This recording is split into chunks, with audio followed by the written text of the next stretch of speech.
Hi friends, আজ আমরা বুদ্ধ পূর্ণিমার দিনে সত্যনারায়ণের পুজো আর গোপালের পুজোর অনুষ্ঠানে সপরিবারে হাজির হলাম পাশেই অনুষ্ঠিত বাড়িতে।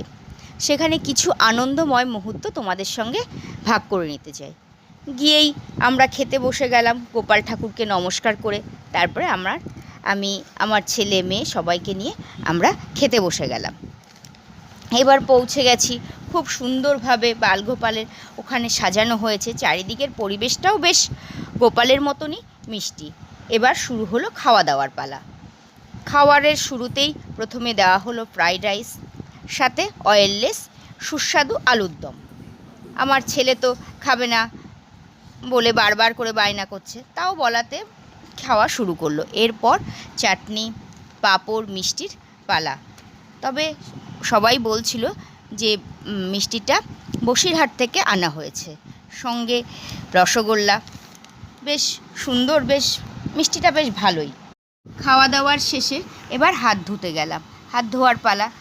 দাঁড়িয়ে দাঁড়িয়ে দেখছিলাম চারিদিকের পরিবেশটা খুব সুন্দর, ওপর থেকে বেশ ভালোই লাগছিল। ওদের বাড়িটাও বেশ সুন্দরভাবে সাজানো, দেখতে বেশ ভালোই লাগছিল। দেখে আমি আমার ছেলেকে নিয়ে সামনের দিকে এগিয়ে গেলাম সবার সাথে কথা বলতে কথা বলবো। গোপালের পুজো হবে, নারুগোপালের সাথে দেখা হবে না তা হয়? সবার সঙ্গে কথা বলতে বলতে একটা ছোট্ট মিষ্টি মেয়ের সঙ্গে দেখা হয়ে গেল। তাকে আমার কর্তামশাই তো কোলে নিয়ে বেশ খুশিই পেল, আমারও ভালো লাগলো। তারপরে প্রসাদ নিয়ে আমরা ভাবলাম এবার বাড়ির দিকে এগোই। প্রসাদ নিয়ে এবার আমরা এগোতে শুরু করলাম। প্রসাদ নিয়ে আসার সময় ভাবলাম যে আজকে ঘুরতে এলাম, কিছু পিক উঠবে না তা হয়? তাই দোলনার সামনে আমি একটা ছবি ওদের হাতে প্লেট তুলে দিয়ে কটা পিক তুলে নিলাম।